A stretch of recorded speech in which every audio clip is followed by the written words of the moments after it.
2030, ruée sur les ressources ou préservation des biens communs? Bonjour Valentina Carbone. Bonjour Jean-Philippe. Valentina Carbone, vous êtes professeure à ESCP Business School et vous êtes co-directrice de la chaire ESCP Deloitte consacrée à l'économie circulaire.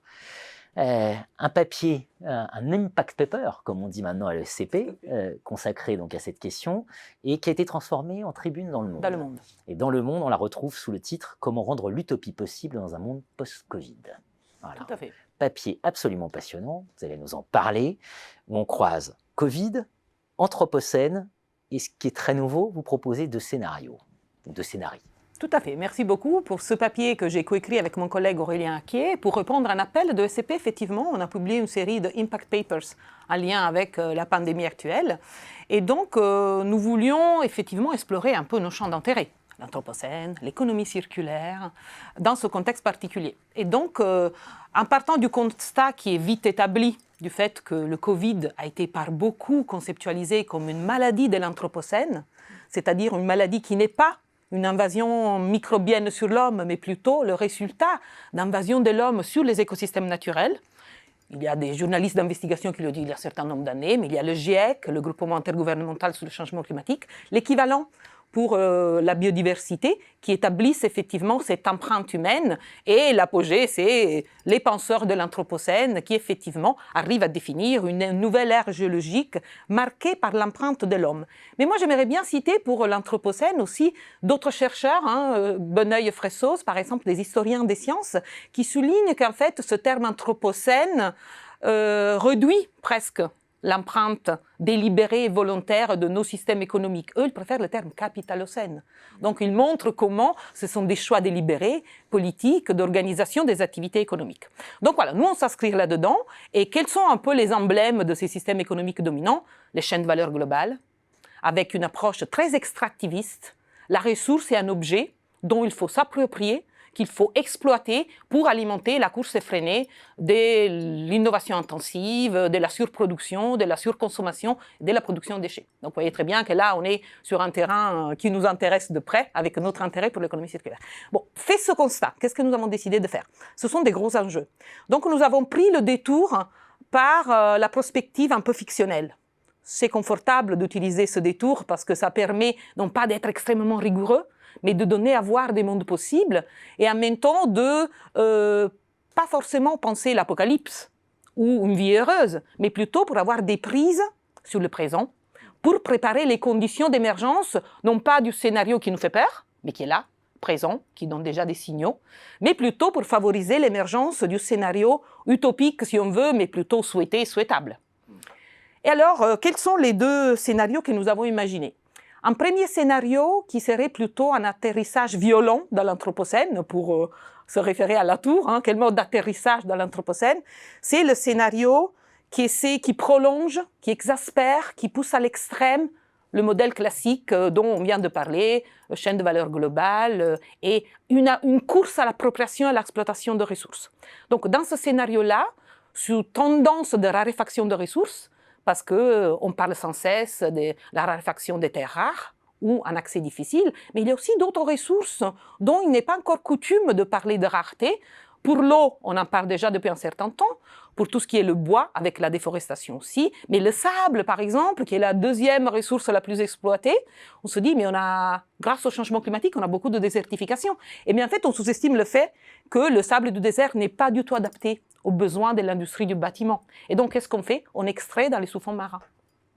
Et il y a des mafias qui organisent un trafic de sable dans le monde entier. Donc, il y a de plus en plus de difficultés d'accès aux ressources avec des pratiques de prédation et extractivistes poussées vraiment au maximum. Et donc, dans ce scénario dystopique, cette tendance se poursuit. Mais qu'est-ce qu'on voit du coup? On voit que les entreprises qui vont survivre, les États qui décident d'accompagner les entreprises pour qu'il y ait des champions nationaux ou même pour que la population d'un État se porte mieux que d'autres populations, vont de plus en plus être entremêlés. Et donc on a des guerres économiques pour l'accaparement des ressources qui deviennent de plus en plus en même temps des guerres géopolitiques, diplomatiques et tout ça. Donc on a une exacerbation. Merci, des enjeux compétitifs, mais même de violence. et de prédation entre les acteurs économiques. Et tout cela, du coup, apportera sûrement pas un développement équitable. Ça va augmenter les inégalités. Et en termes plus de modèle économique, on voit un changement de modèle. On voit que l'amont des chaînes, la partie effectivement d'accès aux ressources, c'est là où il y a les nouveaux gisements de valeur qui vont se consolider. Donc on voit Apple, qu'est-ce qu'il a annoncé récemment? Qu'ils vont pour la première fois produire leurs nouveaux équipements, non pas avec le processeur Intel, mais avec des processeurs produits par eux-mêmes. Apple annonce qu'ils vont être en boucle fermée. Ils vont reproduire leur téléphone, leur smartphone avec que des matériaux recyclés de leur portable. Donc en fait, on voit qu'il y a un repositionnement des enjeux clés sur les enjeux qui avaient été pas mal délaissés dans l'organisation par chaîne de valeur globale. Et donc ça, on arrive à quoi? On arrive à une augmentation des prix matières premières, à des tensions accrues, inégalités, souffrances, et donc peut-être on arrivera en sobriété, mais ça sera une sobriété subie, imposée, violente, de certaines façons. Donc ça, c'est un peu le scénario qui nous fait peur, mais qui a déjà des signaux, on essaie de sauver, et on le comprend que c'est difficile, mais on essaie de sauver les industries les plus symboliquement importantes, les industries, les énergéticiens, parce que ce sont les énergies qui ont toujours alimenté nos systèmes économiques, parce qu'ils ont beaucoup d'emplois, ils pourvoient beaucoup d'emplois, et donc c'est sûr que c'est un scénario qui n'est pas si improbable à venir. Mais bon, heureusement, il y en a un deuxième. Heureusement, il y a un deuxième. Un deuxième scénario où, effectivement, vous verrez, il faut aussi un peu se projeter dans le futur. Ce n'est pas réalisable de suite, aussi dans cette période de reconstruction de l'économie et après se projeter pour préserver les ressources, ce n'est pas si évident. Mais dans ce scénario, on se projette en 2030. On se dit peut-être, dans le scénario 2, on aura détruit les chaînes de valeur globale, certes, pour relocaliser, mais non pas dans une visée purement propriétaire, l'un contre l'autre, mais dans une visée en même temps de décarbonisation, dans une visée de revalorisation de territoire. Et donc, ça, c'est une vision qui peut-être amène à rapatrier des activités économiques, mais avec une finalité qui n'est pas seulement une finalité de compétition économique, mais c'est aussi une finalité politique, sociétale. Il y a des politiques industrielles qui visent en même temps la préservation des ressources, les fameux biens communs, comme on les a définis dans notre deuxième scénario.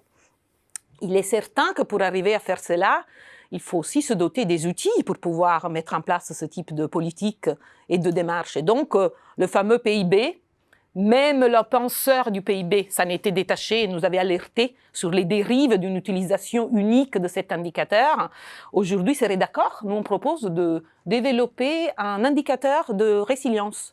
Mais non pas la résilience individuelle. Il y a plein d'outils de mappage des risques, d'anticipation, de stratégie de sécurisation d'accès aux ressources. Non, nous, on parle d'un indice de résilience au niveau territorial, dans lequel on pense certes les risques économiques ou de dépendance d'un autre pays, les risques géopolitiques, mais aussi on pense les risques naturels. Et donc, de facto, on pousse l'envie et la nécessité de préserver le milieu, qui n'est plus l'environnement dans lequel on évolue, mais il est partie prenante de nos modèles de développement. Mais dans ça, vous voyez, c'est pour ça qu'on a pris de la distance. Hein. On s'est projeté dans un scénario utopique dans un certain temps. Réflexion passionnante. Allez-y. La fiscalité, on n'est pas des experts du tout, mais dans ce monde, on verrait bien un revenu de transition écologique. On en parle pas mal aujourd'hui, parce que la justice environnementale est clé dans ce modèle. Parce que l'un des enjeux clés aujourd'hui, c'est comment éviter d'opposer le social avec l'environnemental. Donc, on ne s'est pas vraiment projeté sur comment on finance tous ces nouveaux modèles, même si les modèles existent pour penser l'agriculture autrement avec l'agroécologie, la mobilité pour qu'elle devienne une mobilité partagée, l'industrie pour qu'elle soit le plus possible décarbonée. Donc, les recettes par filière, par industrie sont connues. Le problème, c'est la gouvernance de tout cela. Et donc, dans ce modèle utopique, on est quand même conscient que pas tout le monde va progresser en même temps. Et donc, on imagine aussi une espèce d'alliance pour l'anthropocène qui verrait le jour pour amener les autres pays qui seraient plus réticents à embarquer ce changement. Et dans cette alliance pour l'anthropocène, on pousserait toujours l'idée de bien commun, mais aussi en négatif, c'est-à-dire penser les mots communs, penser les pandémies ensemble. Aujourd'hui, l'OMS, c'est dramatique que le principal financeur de l'OMS aujourd'hui soit la fondation Bill Gates. Et donc, on voit dans ce scénario l'exigence de repousser la diplomatie internationale vers beaucoup plus de coordination, ce qui est un peu à la rencontre de ce qui arrive aujourd'hui. On a de plus en plus de relations bilatérales ou même en solo, des grands pays que je ne citerai pas.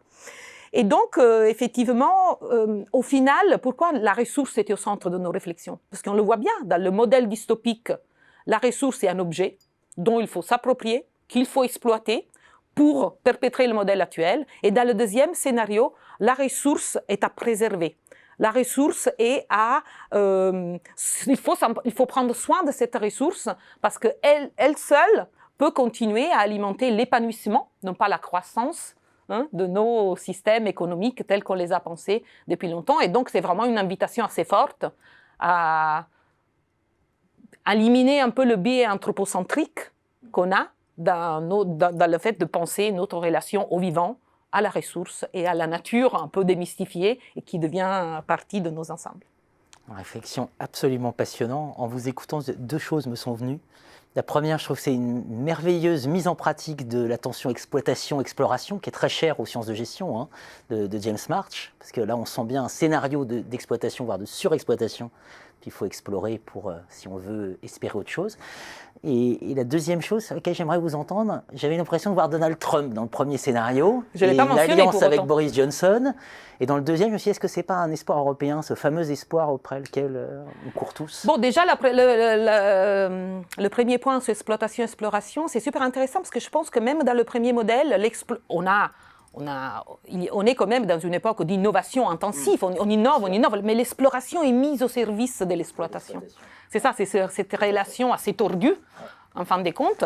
Et dans le deuxième modèle, c'est vrai qu'on pense l'exploration en termes de faire monter toutes ces initiatives, mais qui sont vraiment très confidentielles, très limitées, et en faire un système. Et donc là, c'est l'exploration au sens vraiment beaucoup plus systémique et au sens plus de créer la gouvernance de ces innovations-là. Et oui, l'Europe, on espère beaucoup de l'Europe avec le on est à la recherche d'une utopie quand même, l'Europe. On est à la recherche, et ça pourrait être l'occasion de donner à voir cette utopie. On a des signaux parfois, les derniers jours, un peu positifs dans ce sens. Espérons que nous réussirons à nous emparer de cette crise de l'Anthropocène pour atterrir doucement dans cet Anthropocène et non pas aller vers un crash violent. Make America Great Again versus Make the Planet Great Again. Yes. Merci Valentina. Merci.